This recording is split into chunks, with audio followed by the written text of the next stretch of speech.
प्रकृति ने हर जीव में एक भाव भरा है ताकि वो निश्चल ना रहे, कुछ न कुछ कर्म करता रहे, और वो भाव है भूख।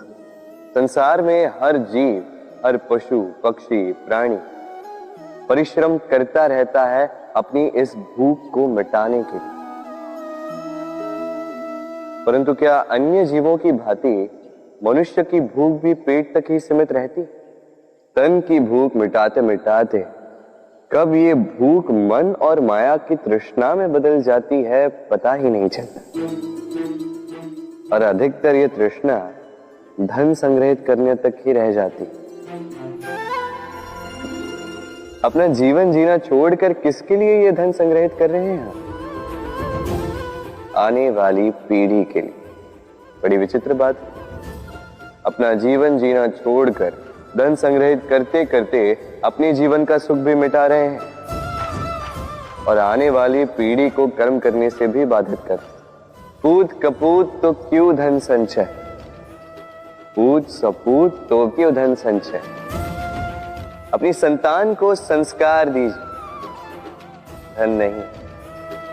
यदि संतान संस्कारी हो तो अपना स्वयं का एक संसार बना लीजिए। यदि असंस्कारी हो तो आपका बना बनाया संसार यूं ही नष्ट कर दे। इसलिए जीवन में यदि कुछ संचय करना है तो ज्ञान संचय कीजिए, प्रेम संचय कीजिए और मेरे साथ प्रेम से कहिए राधे राधे। जीवन को रथ कहा जाता है, किंतु क्यों? अब आप कहेंगे कि इसलिए क्योंकि जीवन भी रथ की ही भांति चलता रहता है। किंतु कभी आपने इस रथ को समझने का प्रयास किया? रथ में आगे अश्व होते हैं और पीछे पहिए। ये अश्व आपके कर्म और ये पहिए कर्मफल।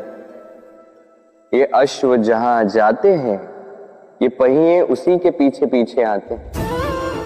यदि आपके अश्व यानी आपके कर्म शुभ सरल मार्ग पर चले तो आपकी यात्रा आनंदमयी होगी। यदि दुष्कर्म के बुरे पथ पर चलें तो आपकी यात्रा गड्ढों और झटकों से युक्त होगी। अब चयन आपका है, आप क्या चाहते हैं? आपकी यात्रा आनंदमयी हो या पीड़ादायी? अपने कर्मों के अश्वों को नियंत्रण में रखें।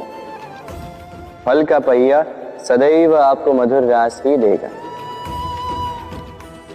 राधे राधे। बताइए श्रेष्ठ कौन? रेशम के धागे बनाने वाला या उन धागों को बुनकर वस्त्र बनाने वाला? निश्चित रूप से वस्त्र बनाने वाला। अब बताइए श्रेष्ठ क्या है? माटी को पूरे तट पर बिखेर कर रख देने वाली बाढ़ या उस माटी को समेट कर उसी से एक मूर्ति बनाने वाला मूर्ति का? निश्चित रूप से मूर्ति का। अब बताइए श्रेष्ठ कौन है? देवताओं और दानवों का वो दल जिन्हें अमृत प्राप्ति के लिए इस संसार में हलाहल फैला दिया, या वो महादेव जिन्होंने इस हलाहल को सूक्ष्म करके अपने कंठ में समाहित कर लिया? निश्चित रूप से महादेव श्रेष्ठ। इसी प्रकार संसार में छोटी छोटी बातों को बड़ा करने वाले श्रेष्ठ नहीं होते, क्योंकि छोटी छोटी नोकझोंकों को द्वंद्व में परिवर्तित करना बड़ा ही सरल है। किंतु श्रेष्ठ सदैव वो होता है जो बड़े से बड़े युद्ध को समझौता बनाकर समाप्त कर दे। राधे राधे। संसार में सबसे कठिन कार्य क्या है? कोई कहेगा पर्वत पर चढ़ना, कोई कहेगा तैरना, कोई कहेगा उड़ना। किंतु क्या ये वास्तव में कठिन है? असल में देखा जाए तो बस ये थोड़े भिन्न है। जो कर्म हमारे लिए करना थोड़े भिन्न हो हम उसे कठिन समझ लेते, जैसे तैरने की कला भिन्न है।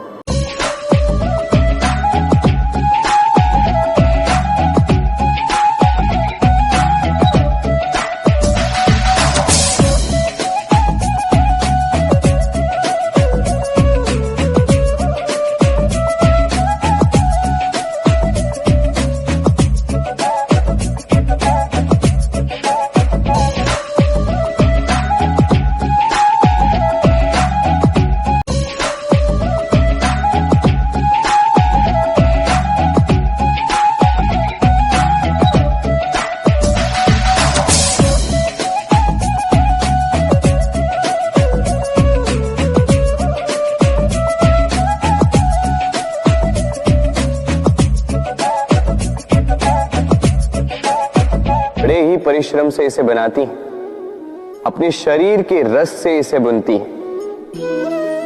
क्या आप इसका उद्देश्य जानते हैं? आखिर मकड़ी इन जालों में नन्ही कीटों को फंसाकर उन्हें अपना भोजन बना लेती है। और क्या आप ये बात जानते हैं कि एक दिन मकड़ी इन्हीं जालों में फंसकर मृत्यु को प्राप्त हो जाती है? बताइए क्या करते हैं आप इन जालों के साथ? दिखते ही हटा देते हैं इनका अस्तित्व, है ना? दूसरी ओर चिड़िया का घोंसला। चिड़िया भी बड़े परिश्रम से इसे बनाती है, किंतु यदि चिड़िया इसे छोड़कर चली भी जाए, उसके पश्चात भी लोग इसका विनाश नहीं करते। कारण क्या? कारण यह है कि इसका निर्माण जीवन के संचयन के लिए किया गया था, आखेट के लिए नहीं। स्मरण रखिएगा, जीवन में आपका परिश्रम कितना भी अधिक हो, यदि आपका लक्ष्य शुभ ना हो तो आपको भी विनाश पाना ही होगा। तो सृजन करते रहिए और मगन होकर कहें राधे राधे।